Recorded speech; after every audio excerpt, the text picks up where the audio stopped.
O título desta palestra é Para que Todos Sejam Um. Nós já lidamos nas últimas palestras com os aspectos políticos e hoje à noite eu quero começar com os aspectos religiosos.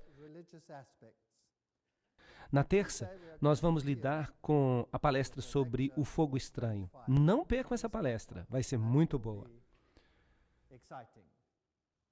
Nas reuniões do Concílio Vaticano II, no Vaticano, o Papa entrou durante a reunião e naquela reunião ficou decidido que as igrejas protestantes, podiam permanecer em suas confissões e obter a salvação, desde que, é claro, elas aceitassem e reconhecessem a supremacia do Bispo de Roma. Agora, depois do Vaticano II, foi Karl Rahner, o jesuíta. É estranho como ele sempre fica aparecendo. Eu sei que eu estou repetindo muito isso, mas é um fato. Foi ele que recebeu a missão de levar esta mensagem ao mundo, para que todos pudessem permanecer em sua confissão, desde que eles reconhecessem a supremacia do Bispo de Roma. Eu já falei sobre isso, mas eu vou entrar em mais detalhes agora. Paul Nitter, que tinha uma posição na Universidade Xavier, em Cincinnati, onde ele é professor de teologia, ele estudou com Karl Rahner e ele escreveu este livro, Por Nenhum Outro Nome, e este livro, Por Nenhum Outro Nome, fala umas coisas muito interessantes. Aqui está um comentário sobre ele. É interessante que eles têm a figura deste homem humanista aqui, e eles falam que o livro é humanismo. O livro diz, diante do dilema do que o crente cristão comprometido deve fazer teologicamente em face do seu encontro pessoal e de seus estudos, que há outras formas religiosas, de levar uma vida humana autêntica e plena, além da vida cristã.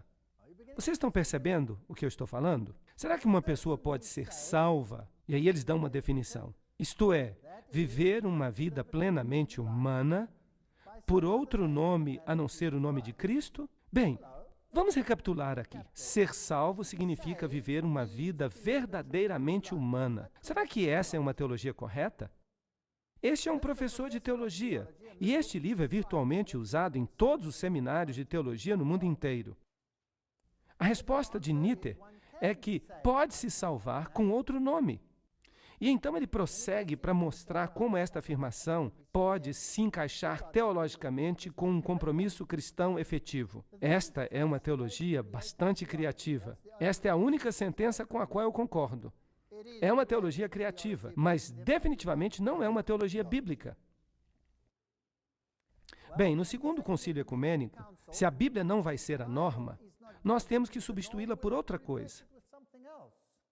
E foi decidido no documento 515, na página 515 dos documentos ecumênicos, que foram escritos no Vaticano II, a unidade de todos os cristãos pode pelo menos ser restaurada e pode brilhar para todos os povos, a fim de que sejam chamados para se tornarem um único e novo povo, que confessa um único Jesus, Salvador e Senhor, que professa uma única fé e que celebra um único mistério da Eucaristia. Há muitos problemas com essa declaração, especialmente um problema, essa história do mistério da Eucaristia. E o livro Documentos do Vaticano II, página 515, diz que todos os cristãos deveriam ter uma única mente ecumênica.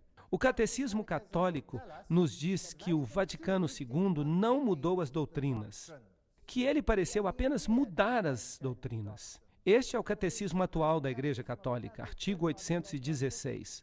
A única Igreja de Cristo, a quem o nosso Salvador, depois da sua ressurreição, confiou o cuidado pastoral, ordenando a Pedro e aos outros apóstolos que a fizessem crescer e governar, a igreja constituída e organizada como uma sociedade no mundo presente, subsiste na Igreja Católica. O decreto do Segundo Concílio do Vaticano sobre ecumenismo explica, pois é somente através da Igreja Católica de Cristo que existe ajuda universal para a salvação, a fim de que a plenitude dos meios de salvação possa ser obtida. Não tem havido mudança em doutrina.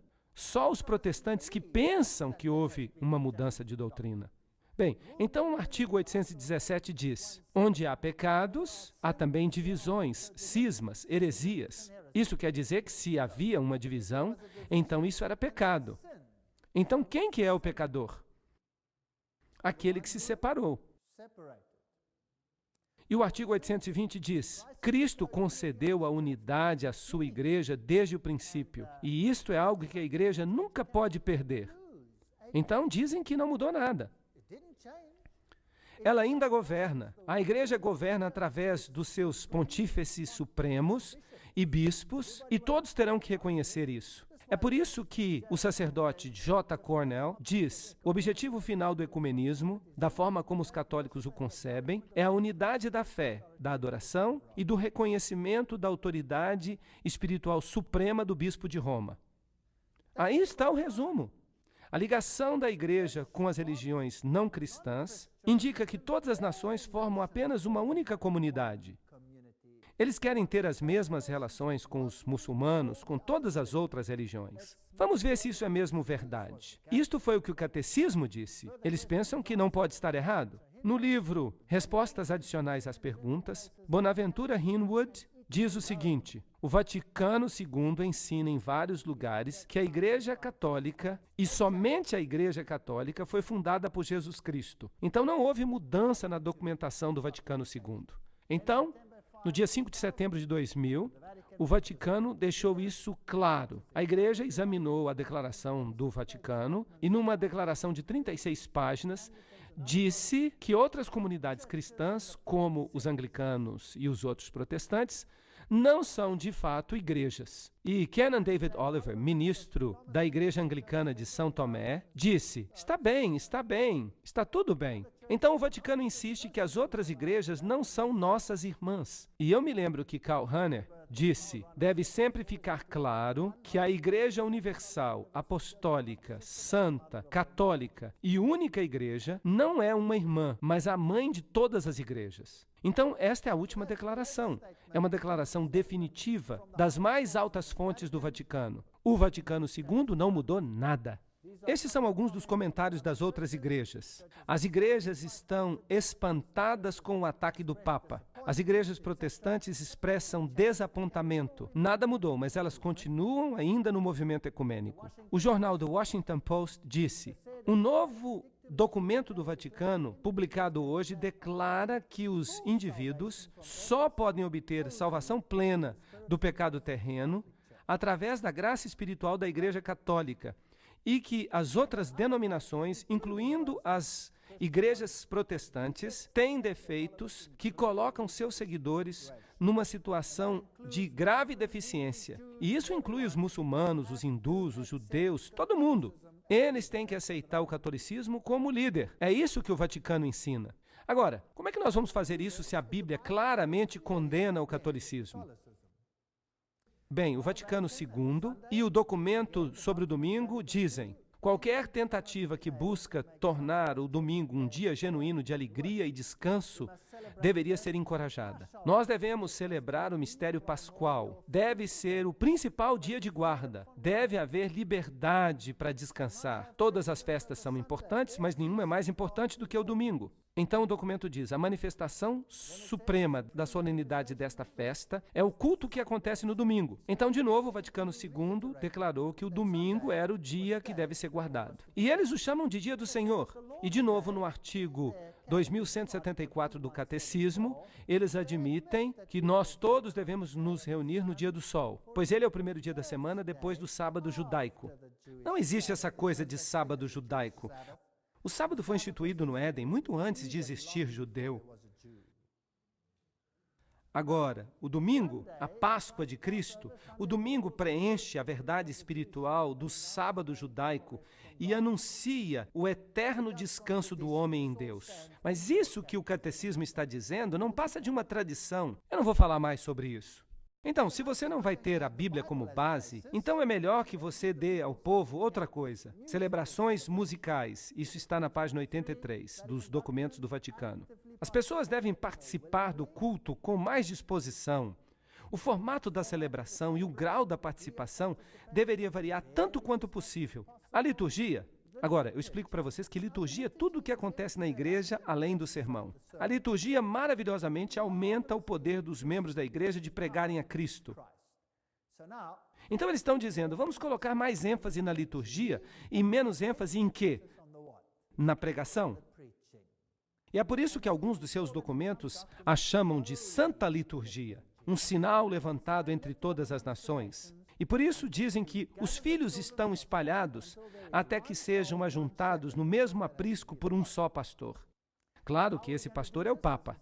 Como é que nós vamos fazer isto? Bem, os documentos do Vaticano II dizem o seguinte: em todas as devoções populares, os salmos devem ser especialmente usados. E também obras de música sacra, tanto as mais antigas quanto as mais recentes, entre a música sacra.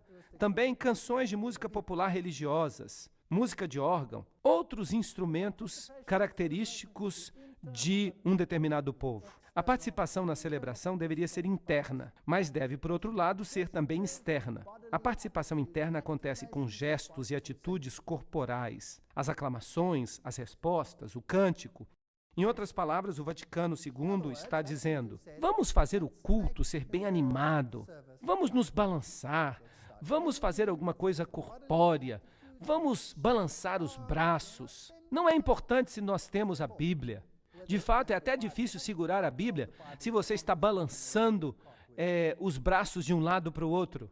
Agora, quanta música vai haver? Vamos ler de novo no Catecismo, artigo 1157. Canções e música preenchem sua função como sinais de uma maneira muito significativa. Até aí, tudo bem. Não há nada errado com música. A música é algo belo, feito para a glória de Deus. Mas vejam essa citação, eles dizem que a música deve ser emocional, deve-se chorar, deve-se sentir comovido pelos hinos, pelas canções e pelas vozes que ecoam na igreja. Que emoção deve-se experimentar nelas?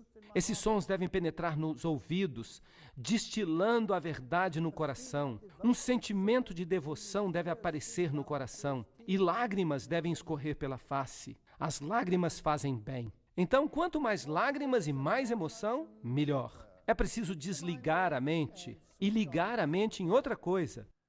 E então o Papa começou a usar grupos de música popular. O Papa começou a cantar a música do conjunto ABBA. E esse tipo de coisa começou a entrar nas igrejas, algo que não tinha acontecido antes. E aqui está a bandinha de rock pessoal do Papa que viaja com ele toda vez que ele faz uma viagem. E atualmente eles estão incluindo grupos de rock metálico, esse tipo de coisa.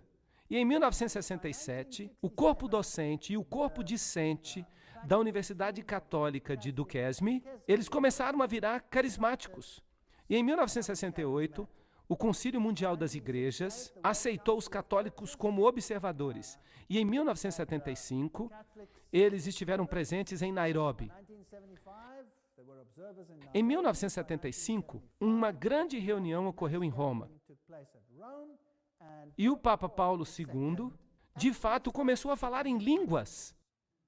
Aqui está, Cristianismo Hoje, 6 de junho de 1975. Os bispos, arcebispos e cardeais se esforçaram para manter os seus chapéus sobre a cabeça, cantaram e dançaram em êxtase, abraçaram-se mutuamente e levantaram seus braços ao céu. E o discurso do Papa Paulo VI foi pontual e estático. Então ele começou a falar em línguas. Grande exemplo para a igreja. A Igreja Luterana, em 1974, nos Estados Unidos, publicou o seu diálogo com a Igreja Católica, a supremacia papal e da Igreja Universal, pois eles estavam começando a brincar com a ideia de que Roma pudesse de novo ser a cabeça das igrejas. Os presbiterianos, congregacionalistas e metodistas foram logo atrás. E Colin Buchanan escreve que a emergência da Igreja de Roma, como parceira nas discussões ecumênicas e o impacto do movimento carismático, isso tudo mudou as relações ecumênicas, totalmente. Então esse novo espírito faz com que o diálogo entre as várias facções que se opõem se torne cada vez mais possível. E em 1975, este era o catecismo, e nesse catecismo se questionavam os mandamentos morais e o decálogo. E muitas passagens no Novo Testamento foram colocadas na boca de Jesus, coisas que o Jesus histórico nunca havia falado. A ressurreição física é um problema cheio de dificuldades, e começaram então a questionar a Bíblia. E em 1977, uma comissão da Igreja Católica, junto com a Igreja Anglicana, proclamou esta declaração: parece apropriado que uma união futura, uma supremacia universal, como aquela descrita, deveria ser mantida na Sé romana. Então a Igreja Anglicana disse: o Papa será o cabeça. E em 1989, o arcebispo anglicano da Cantuária, o reverendo Robert Runcie, foi a Roma e incentivou os cristãos a considerarem a supremacia do Papa. É melhor que estejamos juntos. Aí estão eles. E então houve a famosa assinatura do documento, no qual o Papa e Runcie assinaram a declaração na Cantuária. Aí estão os dois assinando. E o Papa agora é o cabeça dessas igrejas. Aí estão alguns símbolos maçônicos, eles estão juntos aí, a rainha está junta, o séquito da rainha visita o Papa. Bem, o que o príncipe Charles diz? Eu não quero mais ser o protetor da fé, mas apenas um protetor da fé. O protestantismo praticamente acaba na Inglaterra e ele sai marchando pelas ruas do Reino Unido. O próximo arcebispo da Cantuária é Carey. E Carey é notável por causa da sua renovação carismática. Ele falava em línguas. Então a Igreja Anglicana foi a primeira a ir na direção de Roma. Agora, esta aqui é a famosa Catedral de São Paulo. Aí está ela, um ônibus em Londres. Eu mesmo tirei esta foto. E esta é uma foto impressionante. O que vocês estão vendo aqui? Com o que se parece? Parece uma miniatura do Vaticano, sim. De fato, é uma réplica do Vaticano. E a coisa mais impressionante é que a Catedral de São Paulo nunca teve essa aparência. A aparência da catedral era esta daqui, mas agora ela foi totalmente reconstruída e ela parece assim agora. Isso não parece ser a imagem da besta? Bem, vamos entrar então. Você tem que esconder a sua máquina se você quer tirar foto ali. Vejam a aparência que ela tem agora. Ali está um altar pequeno, uau. Ali está o altar principal, uma cópia exata da abóbada de Benini em Roma. Isso significa que esta igreja protestante copiou a de Roma. Isso é muito interessante. Ali estão os quadrados pretos e brancos, os cupidos com outros seres angelicais. Alguns são machos, outros fêmeas. E se você olhar para o teto, se você conseguir fotografar lá em cima, você vai ver esses lindos símbolos maçônicos. Isso é maçonaria, isso não é a Igreja da Inglaterra. Então a Igreja da Inglaterra capitulou e se tornou parte da maçonaria. Ela se tornou parte do movimento de Lúcifer. É triste, mas é verdade. Bem, na frente do altar principal, aí você tem os típicos símbolos solares. Olhando de cima, é como a gruta de uma bruxa. Ela foi reestruturada. Isso é ocultismo. De fato, ela chega a ter os pentagramas pretos e brancos no chão. E no chão há o símbolo da serpente com a cauda na boca, representando o sol e a lua. Por falar nisso, estes aqui são os meus sapatos. Vejam como eles estão limpinhos. E as deidades solares no chão. Então isso não passa de catolicismo. Aqui estão os símbolos da nova era. O pavão, os símbolos de Lúcifer, os triângulos no círculo, os hexagramas. E é claro, pessoas enterradas debaixo do altar. IHS, os raios do sol, o pelicano mítico, o passarinho alimentando os seus filhotes, são todos símbolos do ocultismo. Não admira que o Papa João Paulo II escrevesse no livro Atravessando o Limiar da Esperança, de que por volta do ano 2000, nós precisamos estar mais unidos. Em prol da unidade, todas as igrejas devem aceitar a autoridade papal. O Papa disse isso em 1995. Essa é a condição da unidade. Agora, por que foi que os reformadores se separaram de Roma? Certamente os reformadores tiveram boas razões, razões bíblicas. Apocalipse 13:8 diz: e todos aqueles que habitam na terra o adorarão. cujos nomes não estão escritos no livro da vida do Cordeiro, morto desde a fundação do mundo. Bem, certamente este verso foi corrompido nas traduções modernas, mas é isso que ele de fato diz. Não terão o seu nome no livro da vida se eles adorarem de acordo com este sistema e o obedecerem. Aqui está a Igreja de Berlim, a principal igreja luterana na Alemanha. E ali eles têm pinturas enormes de Maria e velas são acesas para ela. Ali está. É uma volta a Roma. E um jornal alemão publicou a figura de Martinho Lutero apertando a mão com o Papa. Bem, em 1980, o Papa foi até Mainz, na Alemanha, e ele disse: o ecumenismo é uma tarefa urgente. Vejam então que os cristãos estão forjando acordos para uma nova era.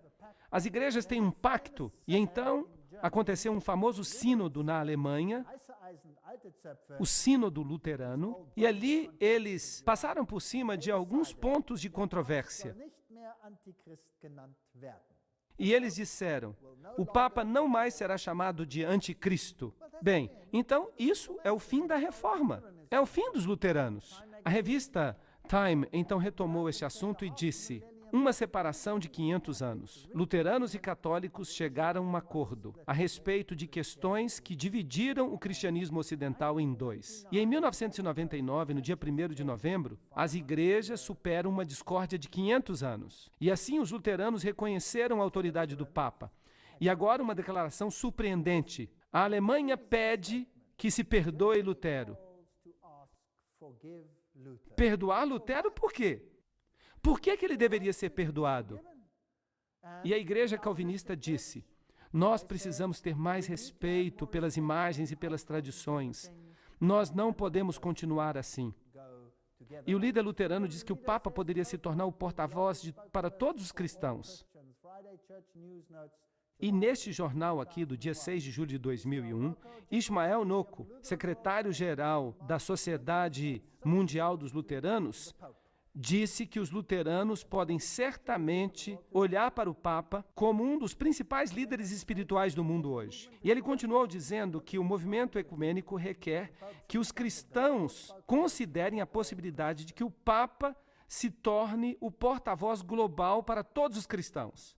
Então, os anglicanos capitularam, os luteranos capitularam, os presbiterianos capitularam, os metodistas capitularam, todo mundo capitulou. Na Alemanha agora você tem igrejas como esta aqui, que eu acho muito interessante. Aí está o lado católico e ali está o lado protestante. E eles têm a mesma torre com sino. E no ano 2000, os Cavaleiros de Colombo, que é uma organização controlada pelos jesuítas, eles começaram a enviar imagens da Nossa Senhora de Guadalupe a todas as igrejas do mundo. Aqui está uma da Natividade da Virgem Abençoada. E Dino Mazzotti, um dos principais cavaleiros do Concílio dos Cavaleiros de Colombo, ele diz que é maravilhoso, que ele espera que todos se prostrem diante da imagem.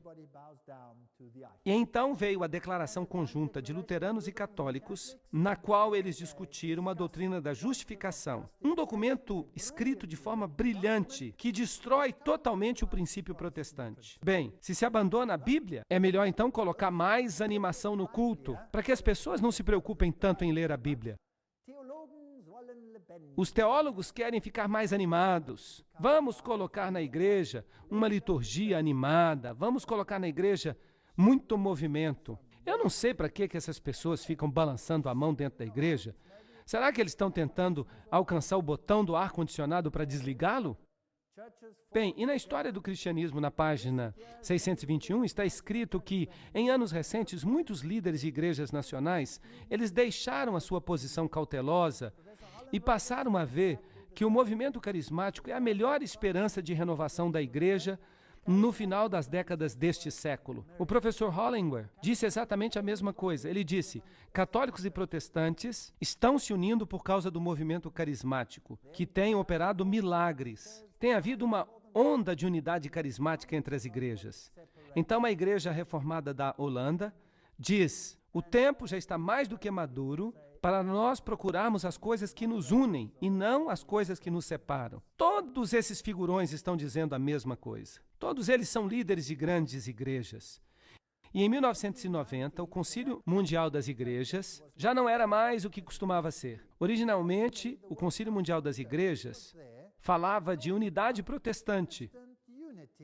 Mas é claro que havia uma agenda secreta que apontava para Roma. Por que Roma não é membro do movimento ecumênico? Porque ela nunca se separou. Ela é a mãe. São os filhos que precisam voltar para a mamãe. É isso que precisa acontecer. Se ela se tornasse membro do movimento ecumênico, ela estaria dizendo que ela era uma das irmãs. Mas ela não é irmã, ela é a mãe. Então ela não pode fazer parte. E no Concílio Mundial das Igrejas eles disseram: vem, Santo Espírito, renova toda a criação. Esse foi o tema geral. Agora, a senhora que fez o principal discurso de abertura foi a senhora Chung Kyung.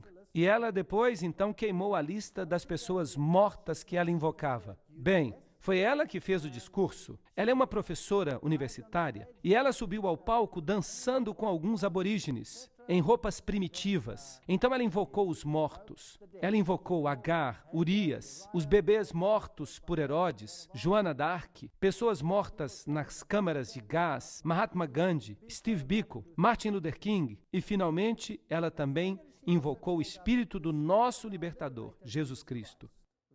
E então ela queimou a lista como um símbolo. Agora, vamos dar uma olhada o que está acontecendo aqui de fato. Ao combinar esses fogos de artifício verbais com uma performance de dançarinos aborígenes e coreanos, Chung estava de fato representando uma dramática evocação do Espírito Santo como fêmea. Ela o ligou a Agar, aquela mulher que foi explorada e abandonada por Abraão e Sara, e disse: eu não mais acredito num Deus onipotente, macho, guerreiro, que salva todos os bons e pune todos os maus.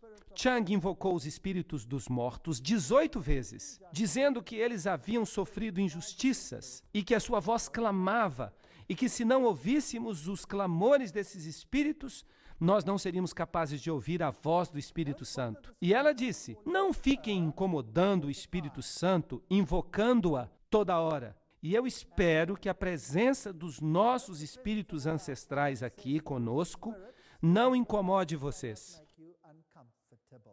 Será que isso é bíblico? Claro que não é. Mas ela é uma pastora da maior igreja protestante na Coreia. E ela agora é uma professora universitária.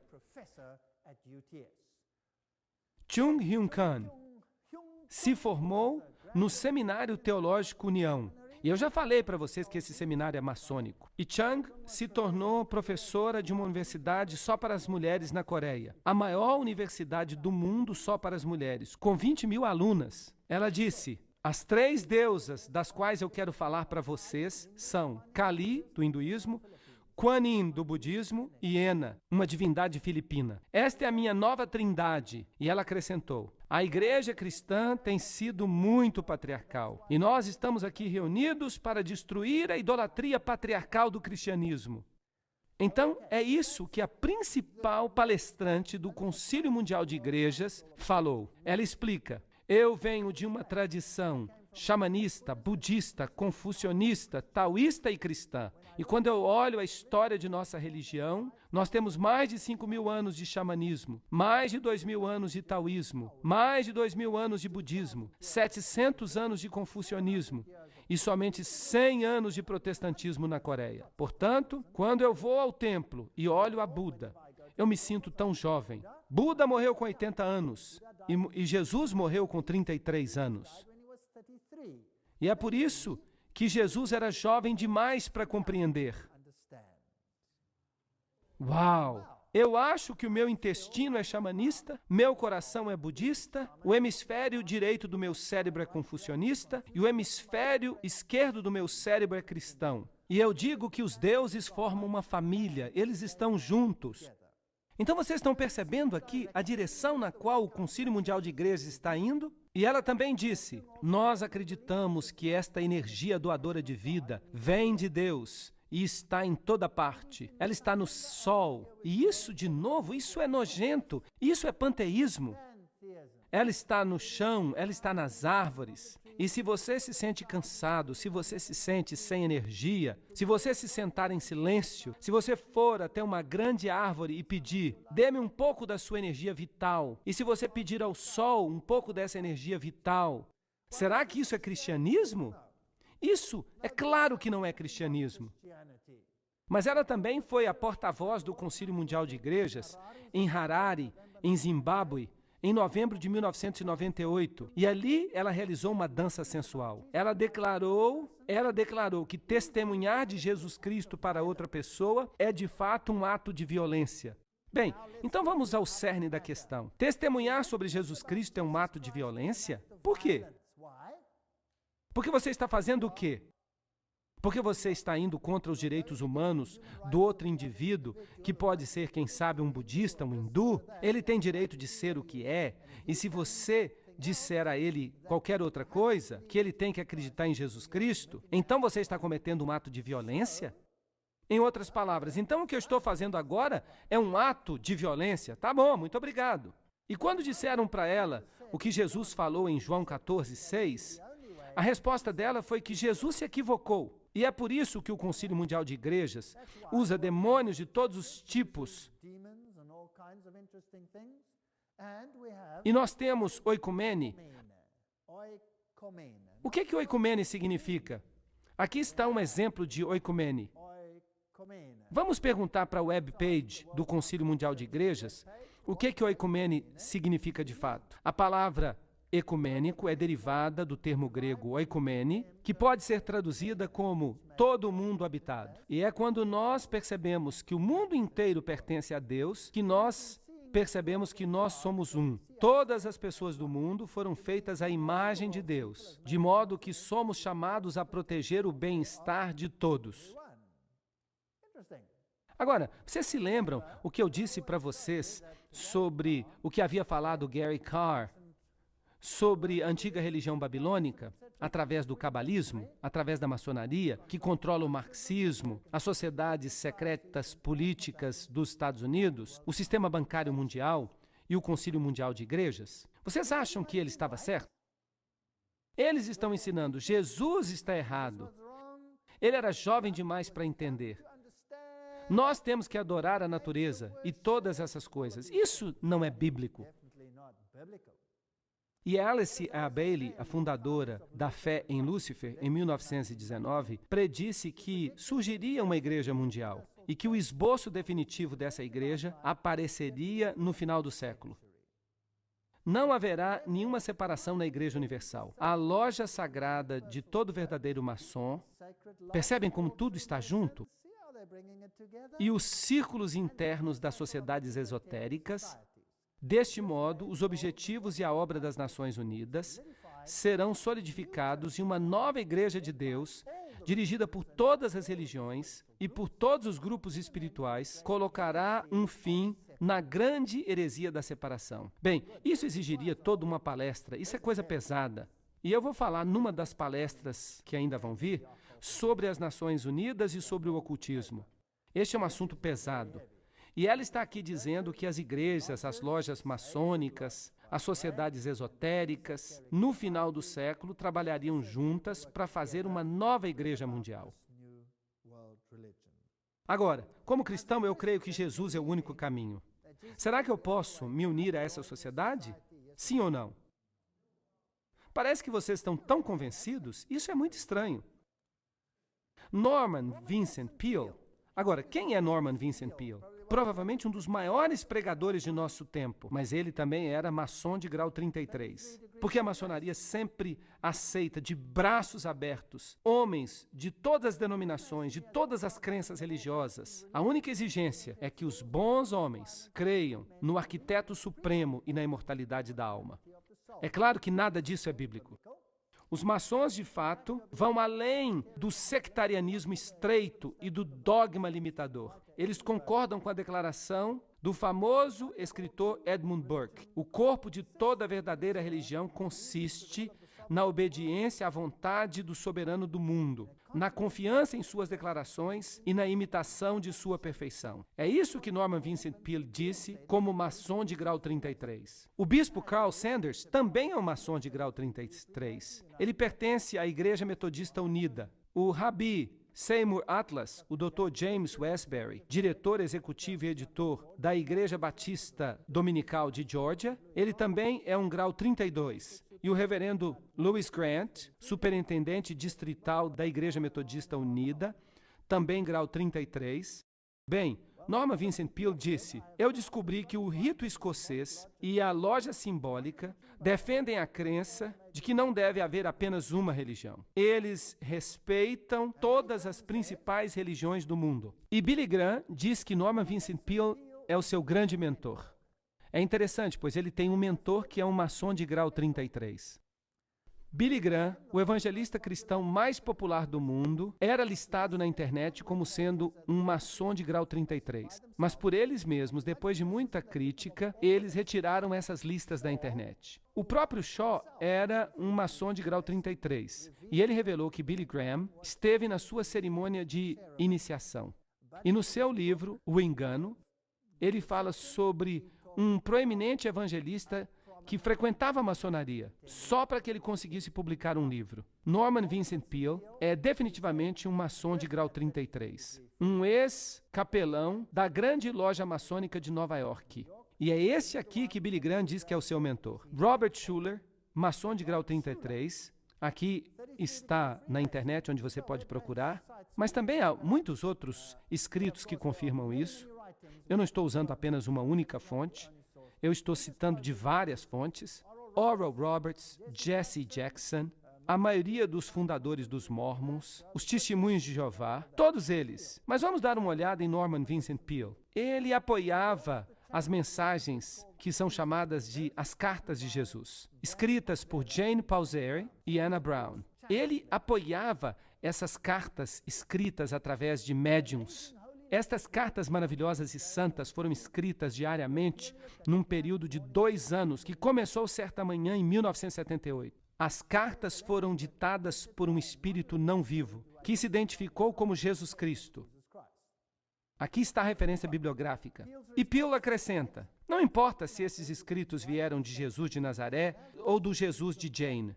Eles todos vieram da mesma consciência, e essa consciência é Deus. Eu faço parte de Deus, e Jane e Anna fazem parte do mesmo Deus. Bem, é isso que ensinava Norman Vincent Peale, e este é o mentor de Billy Graham.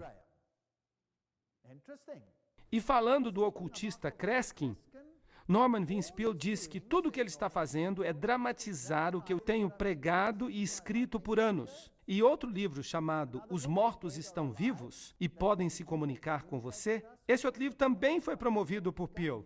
Ele o chamou de uma obra-prima. Eu espero que ele seja lido amplamente. Ok, e esse é o mentor de Billy Graham. Continuem se lembrando disso. E o autor deste livro é Harold Sherman, um médium e espírita que escreveu um livro para acompanhar esse outro livro, chamado Vida Após a Morte. Isso aqui é linguagem da serpente, linguagem demoníaca, ou é linguagem divina? O que vocês acham? O Papa João Paulo II visitou uma sinagoga judaica em 1986. Na viagem de 1987 aos Estados Unidos, ele se encontrou com os protestantes e os ortodoxos. Em 1888 e 89, a Rússia abriu as portas para o movimento carismático. Eles se tornaram todos uma grande família feliz.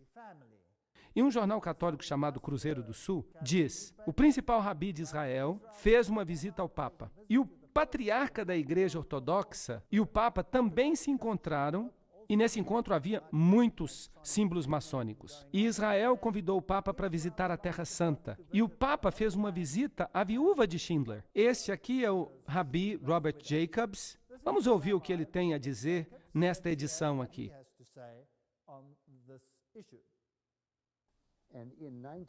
Em 1965, o Vaticano II mudou isso. Jacob diz que o Segundo Concílio do Vaticano marcou uma virada histórica para as relações entre judeus e católicos. E ele diz que o Papa João Paulo II fez coisas extraordinárias para mostrar respeito ao judaísmo. Ele foi o primeiro papa a visitar uma sinagoga. E Jacobs afirma, nenhum papa na história romana já tinha feito isso, mas ele fez. E isso dá a todos os judeus uma sensação de que pela primeira vez na história da igreja cristã, o judaísmo é apreciado como tendo a sua própria integridade, o seu próprio caráter.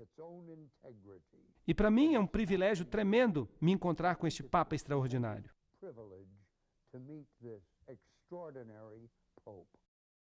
E então, quando o Papa visitou St. Louis, vejam o que ele disse, Jacob falando.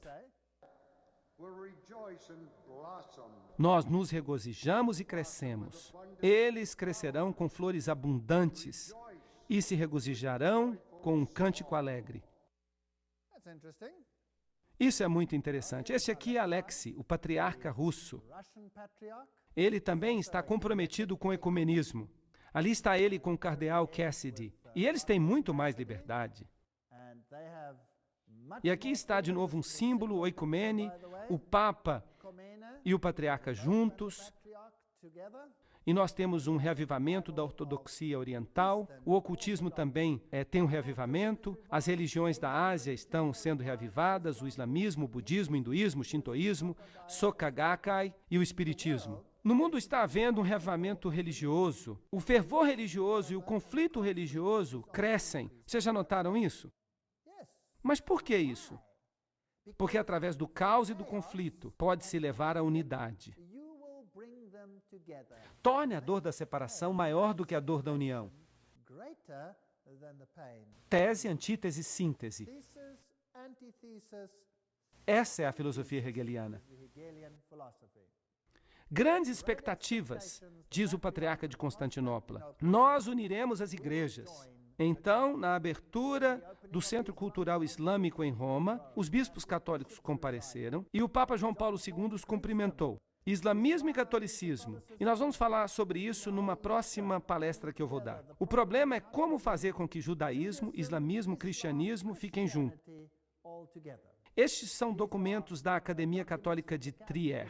Notem o que eles estão usando aqui. O que significam todos esses símbolos estranhos nestes documentos? Os mesmos símbolos aparecem aqui, pentagramas, símbolos religiosos num círculo,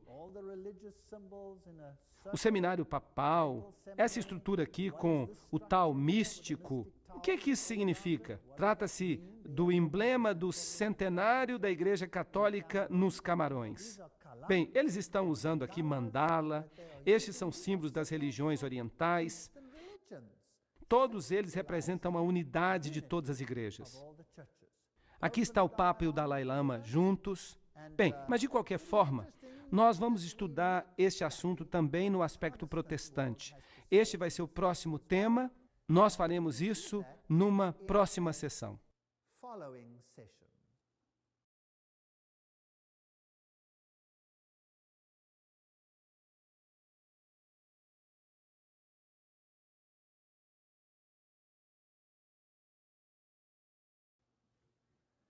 Nós temos discutido acerca da união das igrejas.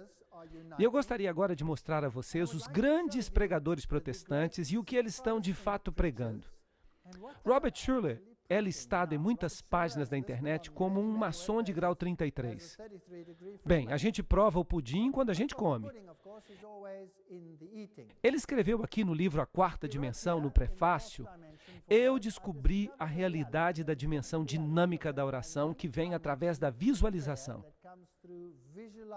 Não tente entender, apenas desfrute. É verdade, funciona. Eu já experimentei. Agora, a visualização é o modo pelo qual você começa a visualizar alguma coisa que se torna parte da sua fantasia. Eles treinam as criancinhas a fazerem isso.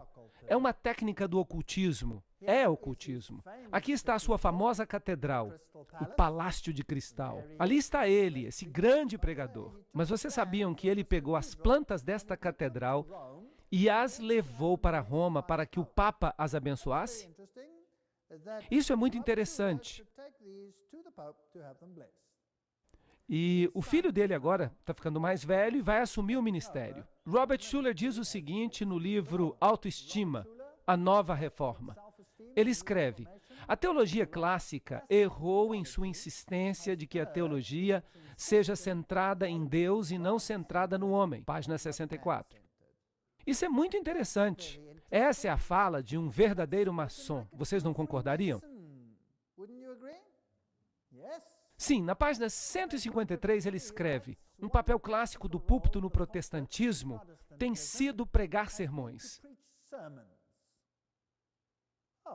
Isso quer dizer doutrinar mais do que educar. Dentro dessa forma de comunicação, há uma inclinação inerente, intrínseca, para intimidar, manipular e, por isso, ofender a qualidade mais apreciada da pessoa humana, sua dignidade. Bem, isso tudo está soando como o Vaticano II.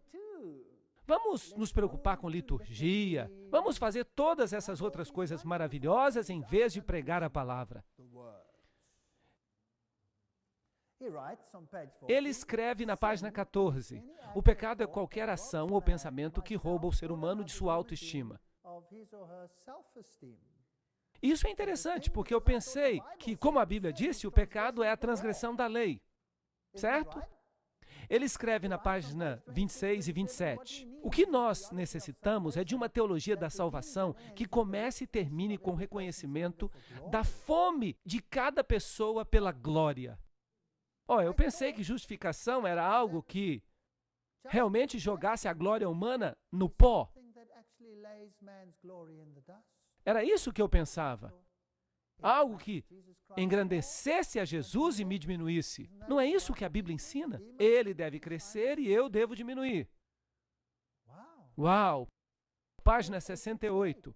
Nascer de novo significa que nós precisamos ser transformados de uma autoimagem negativa para uma autoimagem positiva, de inferioridade para a autoestima, do temor para o amor, da dúvida para a confiança. Essa é uma teologia interessante. Na página 75 ele diz: a cruz santifica a viagem do eu, pois a cruz protegeu a autoestima perfeita do nosso Senhor, impedindo-a que se tornasse orgulho pecaminoso. Agora, na minha opinião, isso é pura blasfêmia. Na página 135 ele diz: Cristo é o ideal, pois ele era a autoestima encarnada. E eu que pensava que Jesus veio aqui para nos mostrar a humildade. A minha Bíblia diz que ele era humilde. E ele continua dizendo que Jesus nunca chamou uma pessoa de pecador. Em vez disso, ele usava a sua repreensão para aqueles que costumavam empregar autoridade religiosa para gerar culpa e faziam com que as pessoas perdessem sua habilidade de apreciar e desfrutar do seu direito à dignidade. Isso é interessante também. Eu pensava que ele tinha dito: eu não vim chamar justos, mas pecadores ao arrependimento. Não foi Jesus que disse isso? Então, eu posso dizer que este homem está usando um documento estranho, não se parece em nada com a Bíblia. Ele diz: o problema da igreja é que ela tem uma teologia centrada em Deus, e já faz séculos, quando ela precisa ter uma teologia centrada no homem. Nós não somos maus, nós somos simplesmente mal informados acerca de quão bom nós somos. Vejam que declaração fascinante de Robert Schuller. Seria um insulto à integridade de qualquer ser humano chamá-lo de pecador. E eu que pensava que quando o Espírito viesse, ele nos convenceria a todos do pecado, da justiça e do juízo. Jesus sabia disso. Ele teve muito sucesso ao alimentar a sua autoestima. Ele sofreu na cruz para santificar a própria autoestima. E ele carregou a cruz para santificar a nossa autoestima. A cruz há de santificar a viagem do eu. Isso não é patético? Este homem não é cristão. Ele é um maçom. Agora, lembrem-se que quando eu digo maçom, eu quero dizer um alto maçom. Porque os graus mais baixos da maçonaria não sabem nada disso. Então eu estou falando do alto maçom. Schuller ampliou esse pensamento no dia 8 de dezembro de 1980, no show do Phil Donahue. O Schuller disse: Jesus tinha um ego. E por isso ele disse: se eu for levantado, eu atrairei todos a mim mesmo. Vejam que Jesus estava numa viagem do ego. Isso é revoltante. Agora, veja uma pergunta que fizeram a Schuller. Como é que a cruz pode, como você escreve, santificar a viagem do ego? e tornar-nos orgulhosos à luz de passagens que dizem: eu abomino o orgulho e a arrogância, Provérbios 8:13. O orgulho antecede a destruição, Provérbios 16:18. O Senhor abomina todos os orgulhosos, Provérbios 16:5. Não sede orgulhosos, Romanos 12:16. O amor não se ufana, não se ensoberbece, 1 Coríntios 13:4. De fato, Paulo advertiu a Timóteo que nos últimos dias os homens se tornariam amantes de si mesmos, 2 Timóteo 3:2. Essa pergunta é uma boa pergunta, eu já gosto desta pergunta. Por que nós deveríamos fazer qualquer coisa para encorajar as pessoas a se tornarem amantes de si mesmas? Se Paulo, de fato, advertiu as outras pessoas que haveria um estado de impiedade nos últimos dias. E Schuller responde: eu espero que você não pregue isso, porque você poderia fazer muito mal a muitas pessoas lindas. Se você pregar esse texto, homem, eu espero que você dê o tipo de interpretação a ele que eu dou. Do contrário, você vai afastar as pessoas. E essas pessoas vão ficar iradas contra você. E elas vão rejeitar a Bíblia, elas vão se afastar de você e elas vão ligar a música rock e a Madonna. Só porque isso está na Bíblia não significa que você deveria pregar. É muito difícil pregar sobre estes textos e não parecer que você não tem humildade.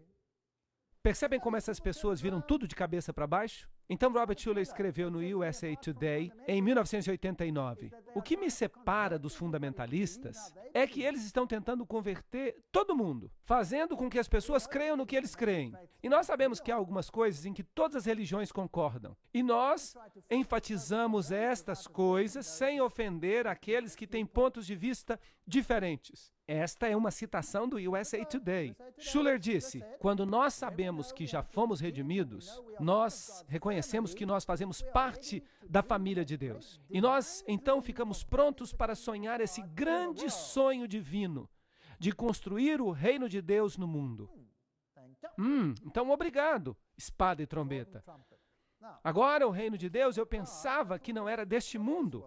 Vocês não pensavam assim também? E Robert Schuller disse depois do seu 1000º programa, quando ele foi parabenizado pela Madre Teresa, ela ainda estava viva naquela época, ele disse que Billy Graham também o parabenizou, S. Scott King o parabenizou, Martin Luther King, todos os presidentes vivos dos Estados Unidos e também Sammy Davis Jr., que era satanista. Todos eles o parabenizaram. E ele disse: o que nós precisamos é positivizar as palavras que têm uma conotação negativa. Não há dano maior que possa ser feito do que ficar falando da condição pecaminosa e perdida do homem. Mas eu quero dizer uma coisa para você: se o homem não perceber que ele está numa condição pecaminosa e perdida, então ele não vai precisar de Salvador. Então ele vai estar perdido mesmo.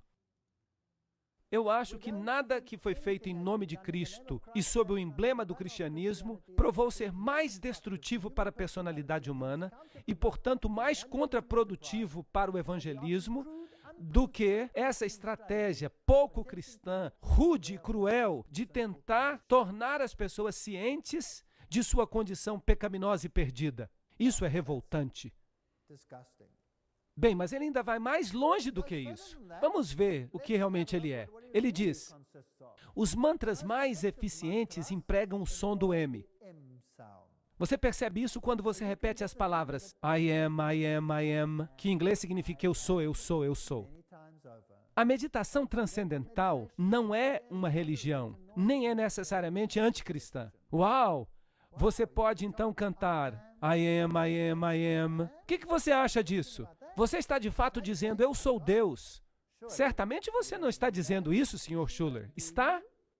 Os metodistas, os anglicanos, todos eles se reúnem e começam a crer na vida após a morte. Bem, no livro Autoestima, a Nova Reforma, Robert Schuller escreve: nascer de novo significa que nós precisamos ser transformados de uma autoimagem negativa para uma autoimagem positiva, da inferioridade para a autoestima, do temor para o amor, da dúvida para a confiança.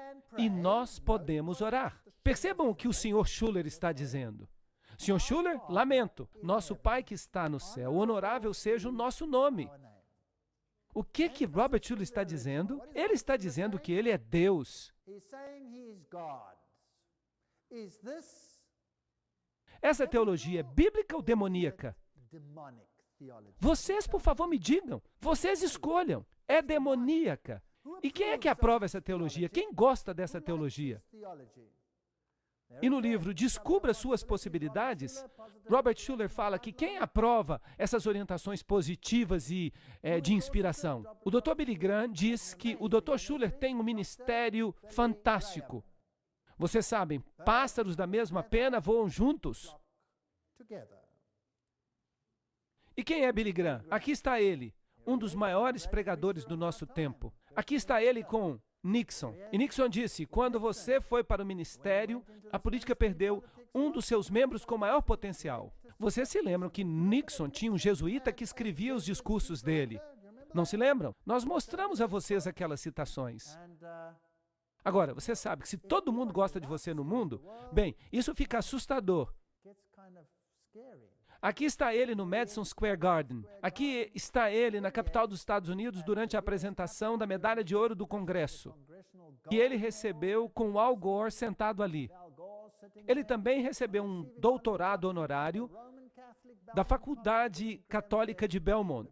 E ele disse, o evangelho que fundou esta faculdade é o mesmo evangelho que eu prego hoje. Billy Graham, eu pensei que você era protestante. Então você está ensinando o catolicismo? E por quê? Me diga. Que em todos os seus evangelismos você tem uma equipe de 800 freiras católicas e sacerdotes jesuítas e pessoas desse tipo. E por que em todos os seus evangelismos você aconselha as pessoas a procurarem sacerdotes católicos para se unirem ao catolicismo? Por que você faz isso se você é protestante?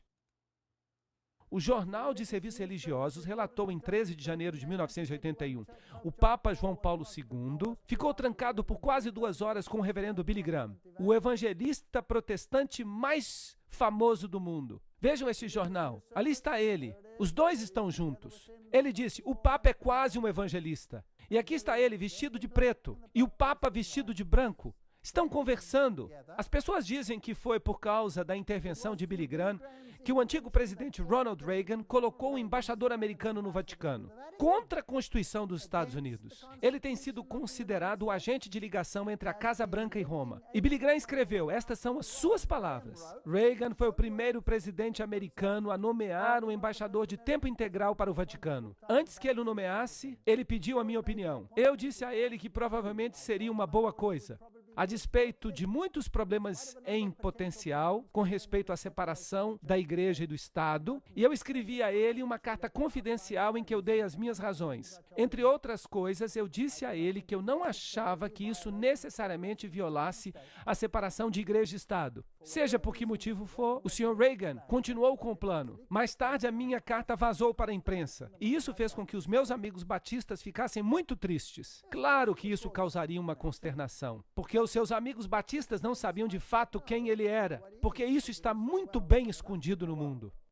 Se você quer saber mais sobre ele, leia o livro Billy Graham e seus amigos. A revista Possibilidade de Robert Schuller, de 1986, tinha uma foto do Templeton na capa. E o artigo principal sobre Templeton disse que nada existe exceto Deus. Isso é panteísmo. E que o Espírito de Cristo habita em todo ser humano, quer essa pessoa saiba ou não. Isso é universalismo. Templeton. Agora, quem recebeu o prêmio Templeton? Claro, Billy Graham. E Billy Graham disse a Schuller durante uma entrevista, quer venham do mundo muçulmano, ou do mundo budista, ou do mundo cristão, eles são membros do corpo de Cristo, porque eles foram chamados por Deus. Sim, você pode ser um membro do corpo de Cristo em qualquer religião, se sem saber você fizer o que a lei exige, porque a sua consciência dita isso.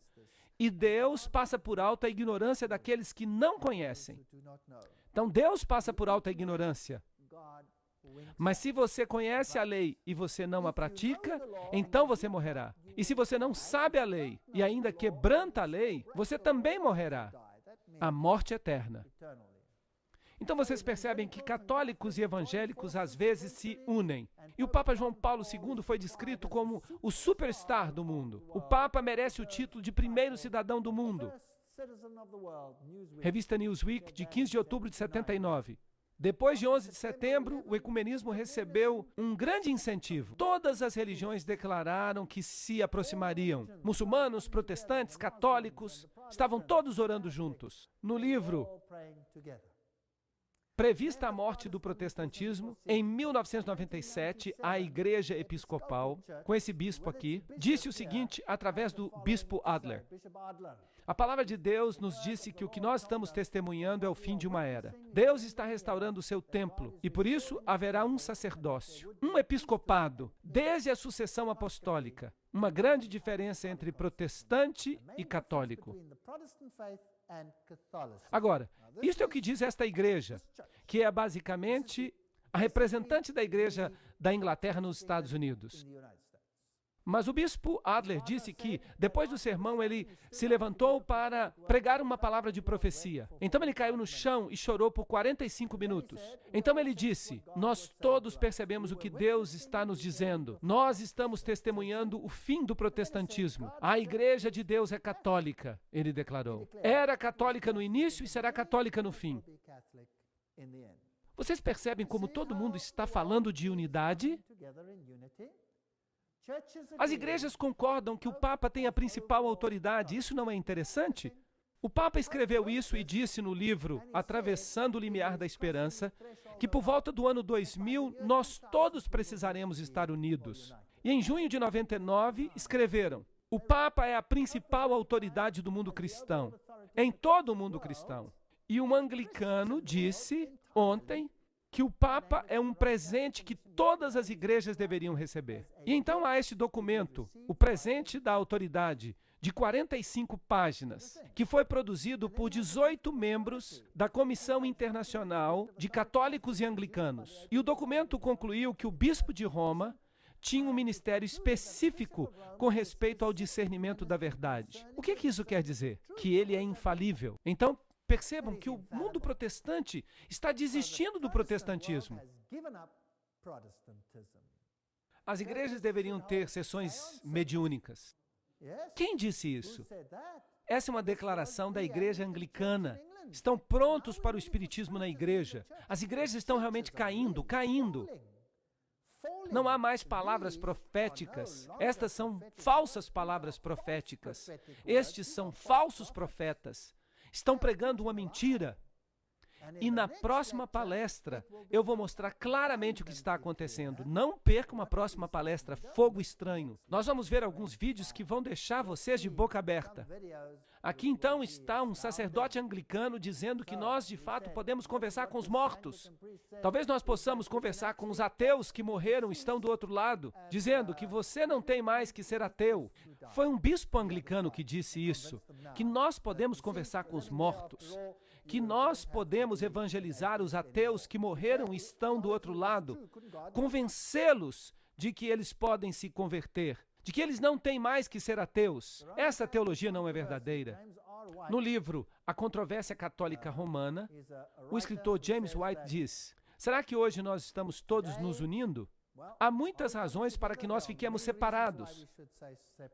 Esse autor entendeu os problemas. O Concílio de Trento disse: para refrear os espíritos soltos, decreta-se que ninguém que dependa do seu próprio julgamento em questões de fé e de moral, com respeito à edificação da doutrina cristã, distorcendo as escrituras sagradas de acordo com as suas próprias concepções, presuma interpretá-las de modo contrário ao sentido que a Santa Madre Igreja, a quem ela pertence, julga ser o sentido verdadeiro e a correta interpretação. Então, somente a igreja pode dizer em que você deve crer. Você é goim, você é estúpido demais para entendê-lo por si próprio. E isso é interessante. Será que o papado mudou em alguma coisa? Não, trata-se de um refinamento da maldade. O Papa continua dizendo que Roma acredita em todas as doutrinas que ela sempre defendeu. Será então que eu posso fazer parte do movimento ecumênico? Sim ou não? Claro que não, porque eu não posso aceitá-lo como meu líder espiritual. Eu tenho somente um líder e o seu nome é Jesus Cristo. Ele é o único líder que eu tenho. Eu só tenho uma crença e ela se baseia na Bíblia apenas. Essa é a minha única crença, porque do contrário, eu não tenho parâmetros. Na publicação Guardião da Porta Estreita e Apertada, temos o cardeal alemão Joseph Ratzinger. líder da Congregação para a Doutrina e Fé. É ele que garante que todas as doutrinas católicas permanecem. E os protestantes nem percebem isso, porque eles são muito sorrateiros. Aqui está o cardeal Kung. Tudo o que Hans Küng e essas pessoas querem fazer é o ecumenismo. Então eles fazem muito barulho protestante. Os jesuítas diziam que se você quer ganhar alguém, faça muito barulho, certo? Mas não acreditem nem um pouquinho neles. Em 1986, nós tivemos o Concílio de Assis e todas as religiões do mundo estiveram presentes. Isso incluiu o islamismo, hinduísmo, todas essas religiões. Todos vieram até Assis. Ali está o Papa, os patriarcas, o Dalai Lama, hinduísmo, budismo. Todo mundo estava presente. Onde? Em Assis. Sabem o que é interessante? Depois do concílio de Assis, houve um terremoto e uma catedral caiu. É como se Deus estivesse mandando um sinal. Mas sabem o que eles fizeram? Eles instantaneamente reconstruíram essa catedral à sua glória anterior. Instantaneamente, imediatamente. E hoje ela representa um emblema de Assis. Este é o encontro de Assis em 1986. O primeiro esforço para que o Papa fosse aceito como autoridade última. Então, em 1999, aconteceu o seguinte. O artigo As Nações Unidas da Fé Movem Montanhas apareceu num jornal belga chamado Le Soir. Um ensaio geral está acontecendo nos níveis mais elevados, em um fórum onde o Ser Supremo, o grande arquiteto, esta é uma linguagem maçônica, o guardador do universo, se ele existe mesmo, vejam como eles são ofensivos, vai reconhecer aqueles que lhe pertencem. Em um momento em que as Nações Unidas estão prestes a celebrar o seu encontro do milênio, com a presença de todos os chefes de Estado do mundo todo, todos os líderes religiosos do mundo, estão reunidos em Nova York. Quantos líderes religiosos do mundo? Todos, para discutirem o tema importantíssimo da paz e tolerância mundial. E o objetivo mais distante, criar uma espécie de Nações Unidas da Fé. Uau! Eu vou fazer uma palestra inteira sobre isto. É uma coisa fascinante. Nessa organização, os representantes da fé e das filosofias poderão se reunir para discutir o futuro juntos. Eles então vão guardar as armas terríveis da excomunhão e da exclusão e vão colocá-las todas no armário. Estão dizendo, vamos abandonar a separação, vamos nos reunir. E essa nobre iniciativa ecumênica foi apoiada por quem? Por Ted Turner, um maçom de grau 33 que odeia o cristianismo. Ele é o fundador disso. E ele também é o vice-presidente da Time Warner, fundador da CNN. E quando disseram para ele que há graça para todos os pecados há 10 anos, esse arrogante dono da televisão instantânea declarou que o cristianismo não era nada a não ser uma coisa para fracos e aberrações. Bem, se ele acredita nisso, então por que Ted Turner financiaria um empreendimento assim? Porque ele diz que Jane Fonda, a mulher dele, virou cristã. Será que isso mudou a mente dele? Eu acho que não. Eu acho que é porque ele é um maçom de grau 33 e eles têm uma agenda. Bem, 2.000 representantes de religiões conhecidas ou não, que são praticadas em todo o mundo, ou que são quase uma questão de confidencialidade, somente conhecidas nos corredores das Nações Unidas, ou no hotel Waldorf Astoria, que será usado para as próximas reuniões. O Papa enviou o cardeal africano Francis Arzain, presidente do Conselho para o Diálogo entre Fé.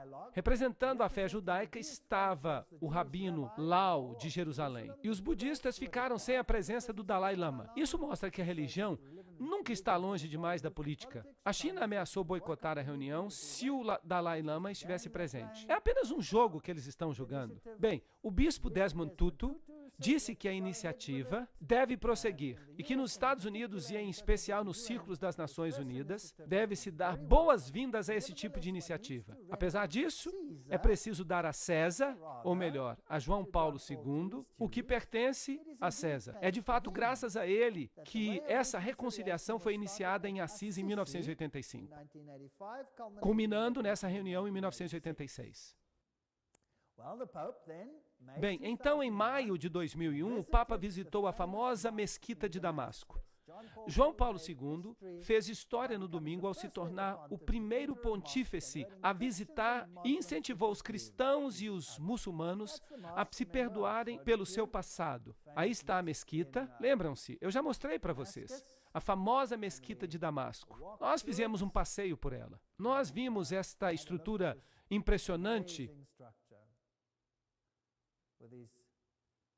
na qual as pessoas têm esses rituais, como no catolicismo romano. E vocês vão se lembrar que eu falei a vocês sobre a cabeça de João Batista, que está guardada nesta mesquita.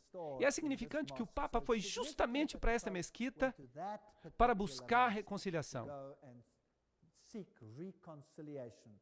Embora reconciliação seja apenas uma palavra para os goim, os que são de fora, os iniciados já foram reconciliados. Bem, e nós sabemos que nesta ocasião o Papa beijou o Alcorão. Então, o esforço é para trazer todas as religiões. Aqui está o símbolo das religiões dançando juntas. Um símbolo do judaísmo, do budismo, do cristianismo, do hinduísmo. Todas elas juntas, em uma grande família feliz. Esta é a página de um documento do bispo Lerman, que pertence ao Rotary, em prol de um Dia Mundial da Paz. E aí está o emblema da Conferência Mundial de Religiões de Paz. Hinduísmo, budismo e agora, finalmente, nós temos o Parlamento das Religiões Mundiais. Agora, esse Parlamento das Religiões Mundiais é o resultado da reunião de Assis. E este aqui foi o seu Dia da África. Eles têm o símbolo do sol no meio e há tudo quanto é tipo interessante de símbolos. Então, na reunião Interfé de 1999, a Associated Press disse que o Dalai Lama esteve presente, sentado bem do seu lado direito, outubro de 1999. Então, houve outra reunião em Roma. O Papa presidiu um concílio especial de 2.000 líderes religiosos de religiões diferentes, seitas e cultos diferentes. Agora eu vou mostrar para vocês daqui a pouco um vídeo que vai mostrar o que aconteceu lá. O pontífice disse aos monges budistas que estavam reunidos, aos sacerdotes do zoroastrismo, aos cardeais católicos, aos gurus do hinduísmo, aos xamã indígenas americanos, aos rabinos do judaísmo e ao clero ecumênico que todos os protestantes deveriam se unir para condenar quem? Para condenar os cristãos fundamentalistas. Uau! Eu pensei que o problema fosse outro, mas obviamente ele tem informação privilegiada, eles sabem de fato qual que é o problema. Para eles, o problema são os fundamentalistas cristãos. Por quê? Porque eles cometeram o crime derradeiro de falarem às pessoas sobre quem? Sobre Jesus. Vocês não acham que isso é a matança de Jesus Cristo? Eu acho que é. São os fundamentalistas cristãos que têm uma linguagem abusiva e que se esforçam para converter os outros, incitando o ódio e a violência. Vocês se lembram do que disse a senhora Kyung? Ela disse a mesma coisa no Concílio Mundial das Igrejas. Então nós queremos unidade, mas por favor, que esta unidade seja um Cristo universal. Eles estão deixando Jesus Cristo de fora. Trata-se de um ataque contra Jesus Cristo. E todos eles concordaram em 2 pontos-chave. Primeiro, que o Papa João Paulo II seja considerado, em consenso, como líder espiritual do nosso planeta e seu supervisor. Isso é interessante. E, em segundo lugar, que os fundamentalistas religiosos que se recusam a seguir o movimento ecumênico global, e isso me incluiria, por exemplo, devem ser silenciados. Então, nós não sabemos ainda por quanto tempo vamos conseguir ouvir esta mensagem, porque, segundo eles, estas pessoas devem ser denunciadas como extremistas perigosos e cheios de ódio. Então, porque nós temos leis de ódio, nós não devemos pregar esta mensagem. Nós não devemos pregar que Jesus Cristo é o Senhor, porque senão você vai ser um extremista perigoso cheio de ódio. E é por isso que eu estou pregando, porque é melhor pregar agora enquanto eu posso. E é por isso que eu estou aqui para dizer a vocês todas estas coisas. A matança que está acontecendo não é contra mim, é contra o nosso Senhor. E Ele predisse que isto ia acontecer. Vamos dar uma olhada aqui nesta reunião maçônica. Você vai perceber 3 velas nesta reunião. Isso é um símbolo maçônico. Eles acendem as velas solares, que são pequenas velas cobertas, que são também usadas no hinduísmo, por exemplo, como velas solares, e no budismo e no misticismo oriental. E eles então usam tudo quanto é tipo de música. Exatamente como a Bíblia disse.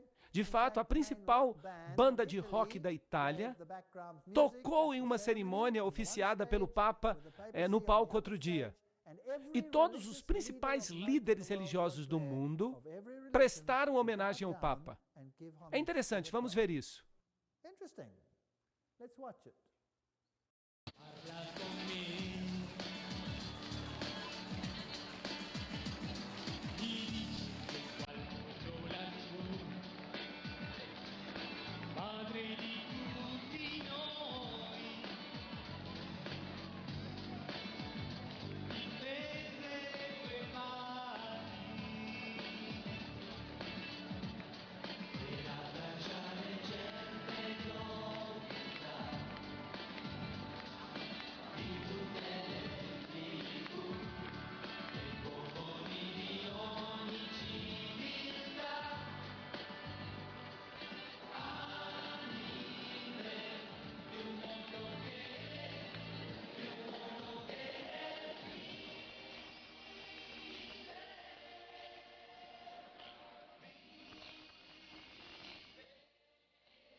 Dio che sta vicino ad ogni uomo.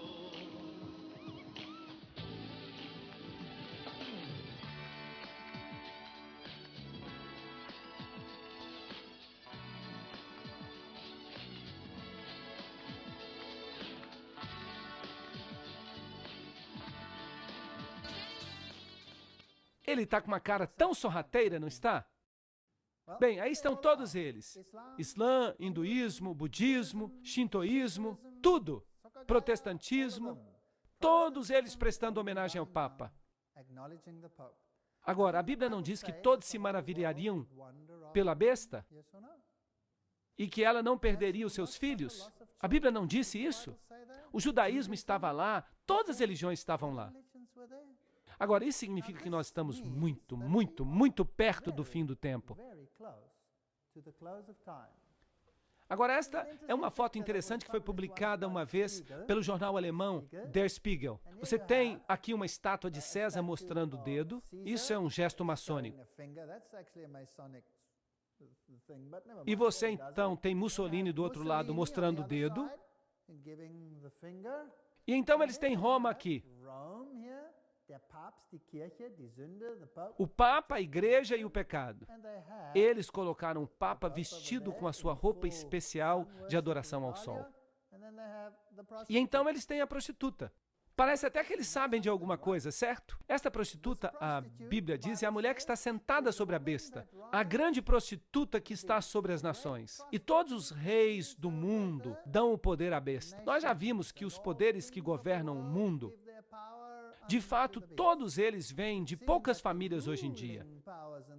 E são famílias que praticam o auto-ocultismo.